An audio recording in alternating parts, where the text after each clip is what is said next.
कि लोकसभा में वक्फ संशोधन बिल आज मोदी सरकार पेश करेगी, तो दूसरी ओर मामले में सियासत भी देखने को मिल रही है, जहां सपा ने भी अब विरोध का ऐलान कर दिया है और कहा है कि वो भी इस पर विरोध जताने वाली है।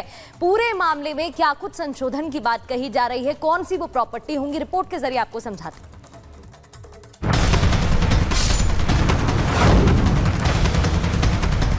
ये सरकार वक्फ की प्रॉपर्टी को हड़पना चाहती है। बीजेपी शुरू से वक्फ बोर्ड्स और वक्फ की प्रॉपर्टीज के खिलाफ रही है। मुसलमान भाइयों को कैसे उनके अधिकारों को छीना जाए। भारतीय जनता पार्टी जो जनता के हित में जो निर्णय करती है उसको लागू करती है।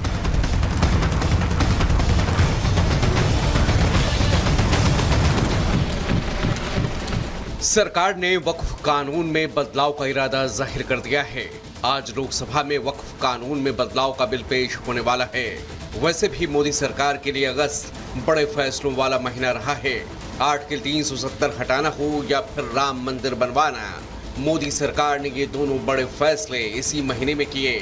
एक बार फिर से ये रिकॉर्ड बरकरार रखते हुए अब वक्फ बोर्ड में बदलाव की तैयारी है। उम्मीदों के मुताबिक सियासत छेड़ना वाजिब था, हो भी ऐसा ही रहा है। मुस्लिम वोट बैंक के लिए मोदी विरोधी खड़े हो गए हैं।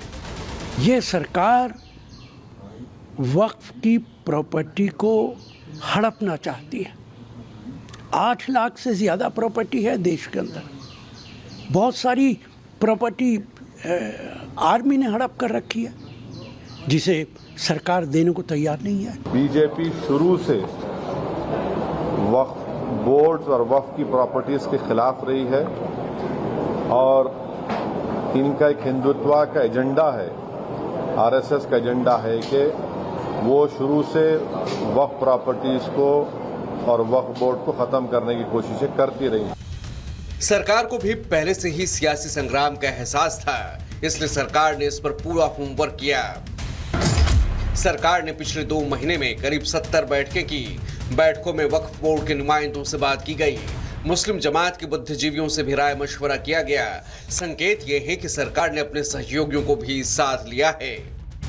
बावजूद इसके संसद में सहमति नहीं बनी तो बिल संयुक्त समिति में भेजा जा सकता है, लेकिन अब सरकार पीछे हटने वाली नहीं, बड़े और कड़े फैसले पर अमल करने वाली है। वो केवल ध्रुवीकरण करके हिंदू मुसलमान करके अपनी राजनीति सेकना चाहती है। मुसलमान भाइयों को कैसे उनके अधिकारों को छीना जाए, उनकी अधिकार जो मिले हैं, जिन्हें आज़ादी के अधिकार हैं या उनके स्वतंत्र जो अधिकार हैं, उनके अपने धर्म को लेकर के अपनी कामकाज की व्यवस्था को बनाए रखने के लिए। वक्फ क्यों है?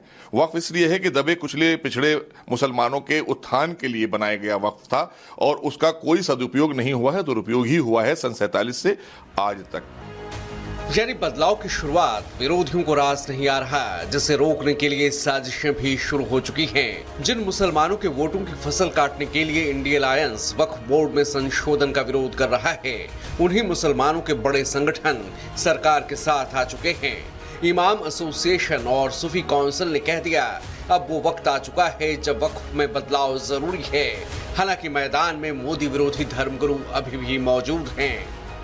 सरकार के सामने समय अनुसार अगर अमेंडमेंट किया जाता है, संशोधन किया जाता है, तो मुझे लगता है कि समय की ज़रूरत होती है। तो उस पर किसी तरह का विरोध करना या उस पर राजनीति करना, मुझे लगता है कि ये अच्छी बात नहीं है। हम नहीं समझते कि इसमें किसी किस्म के कोई अमेंडमेंट की ज़रूरत थी। ऑलरेडी वक्फ बोर्ड्स पूरे मुल्क में अपना काम कर रहे हैं और ये properties as per Islamic law लोगों ने वक्फ की हुई हैं। अब सवाल उठ रहा है कि क्या मुसलमानों में इस मुद्दे पर दोफाड़ हो गई है और विपक्ष क्यों इसे हिंदू मुसलमान का रंग दे रहा है। Bureau report, Republic Bharat.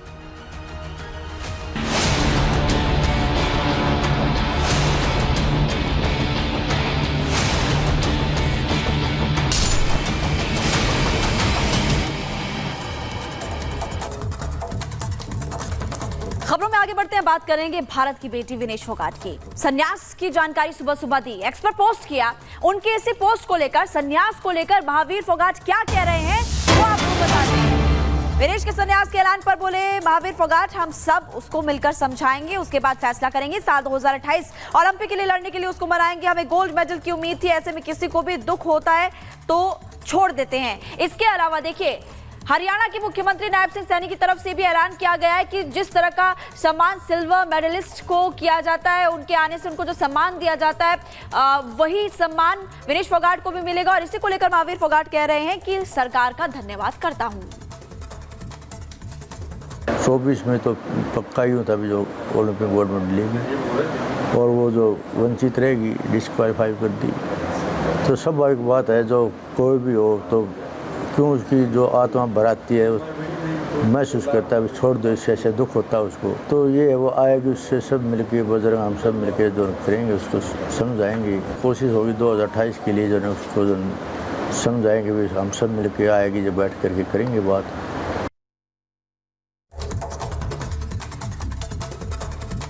तो विनेश फोगाट को लेकर देश भर में ये आवाज उठ रही है और सब कोई विनेश का समर्थन कर रहा है। हालांकि विनेश ने भी सिल्वर मेडल के लिए, क्योंकि वो उसके अधिकारी है, उन्होंने जिस तरह से गेम खेला था और जिस वक्त उन्होंने सेमीफाइनल जीता था उस वक्त वो 50 kg वेट के अंदर थी और इसीलिए इसको लेकर कानूनी मशवरा लेने के बाद कानूनी कदम भी उठाए गए हैं। सुमित भी हमारे साथ जुड़े हैं, सुमित का रुख करें, लेकिन उससे पहले आपको सुनाते हैं कि विनेश फोगाट के ससुर क्या कह रहे हैं उनको लेकर। पूरा था, इनकी 10 कदम के बाद हमें 100 ग्राम वजन बढ़ा है, तो उसके बारे में क्या कह सकते हैं। हो सकता है कोई साजिश भी हो। तो क्या विनेश से बात हुई है उसके बाद आपकी? कोई बात नहीं हुई जी। तो अब आप क्या डिमांड करें? हमारी डिमांड ये है, माननीय प्रधानमंत्री जी, आप इस बात पर पूरा संज्ञान लीजिए और ओलंपिक संघ पर पूरा दबाव बनाइए। जो अधिकार हमारा हक है, इस देश की बेटी है, वो हमारी कोई अकेले की बेटी नहीं है, पूरे देश की बेटी है। और उसने 3 फाइट जीती है 6 तारीख को, उस टाइम उसका वजन पूरा था और सिल्वर मेडल तक वो पहुंची है। वो सिल्वर मेडल उसका अधिकार है। वो प्रधानमंत्री जी से रिक्वेस्ट है बार बार, आप इस बात पर पूरा संज्ञान लीजिए और उसका जो अधिकार है सिल्वर मेडल का, वो दिलाने की कृपा करें। तो वैसे तो ओलंपिक संघ ने वो तो डाली है कि इस मामले में जांच होनी चाहिए और इसको रिव्यू किया जाना चाहिए। ये ताज़ा उदाहरण किनिया का है। इसी ओलंपिक में 500 मीटर में एक लड़की को डिस्क्वाली किया था। किनिया सरकार ने ओलंपिक पर दबाव बना के उसका अधिकार लड़की का दिया।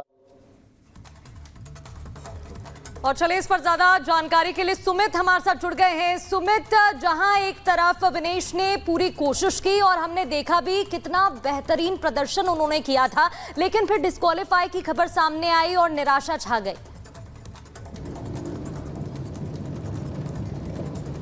बिल्कुल, ये पूरे देश का दिल तोड़ने वाली बात थी, जो क्योंकि उम्मीद ये कर रहे थे, हर किसी को विनेश से ये उम्मीद थी कि जिस तरीके से पहली बार वो फाइनल का मुकाबला कर जो है वो उसमें उतरने वाली थी और गोल्ड जो है भारत के लिए लेकर आएंगी और पहला गोल्ड भारत को पेरिस ओलंपिक में मिलेगा। लेकिन ये सब कुछ होना वाकई निराशाजनक था।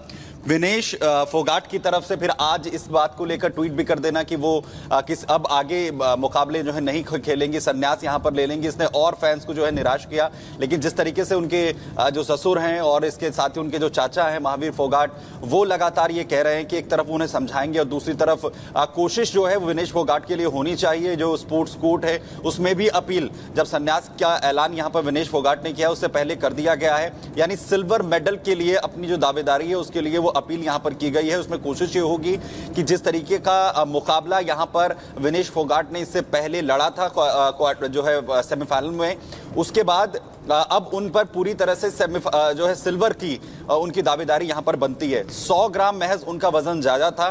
साथ ही साथ आखिर जो एसोसिएशन है उसे लेकर भी जो उनके ससुर है वो ये कह रहे हैं कि दबाव होना चाहिए, उनकी उसमें भी जांच होनी चाहिए कि क्या कुछ कमी रह गई थी, किस वजह से उनका वजन जो है वो जो है बढ़ा। एक ऐसे खिलाड़ी हैं जिन्होंने कई बार चैलेंजेस का सामना किया, लेकिन उन चैलेंजेस से निकलकर वो बाहर आई और साथ ही उसके बाद उन्होंने अच्छा प्रदर्शन भी किया है। इसके पहले भी हम देखा था कि कई कारणों की वजह से विनेश को दिक्कतों का सामना करना पड़ा था, लेकिन खिलाड़ी वही है जो परेशानियों से उभर कर सामने आए, खुद को मजबूत रखे। विनेश लगातार वही करती आ रही हैं, लेकिन जिस खेल के लिए दिन रात एक कर दिया विनेश फोगाट ने, जिस खेल के लिए ना उन्होंने बहुत ज्यादा परिवार या दोस्तों पर ध्यान दिया, सिर्फ और सिर्फ अपने देश के लिए खेलने के लिए खुद को मजबूत करती रही, उसी खेल से विनेश ने कल जो कुछ हुआ उसके बाद संन्यास का ऐलान कर दिया है। उनके चाहने वाले और कुश्ती को समझने वाले लोग भी हैरान है कि अचानक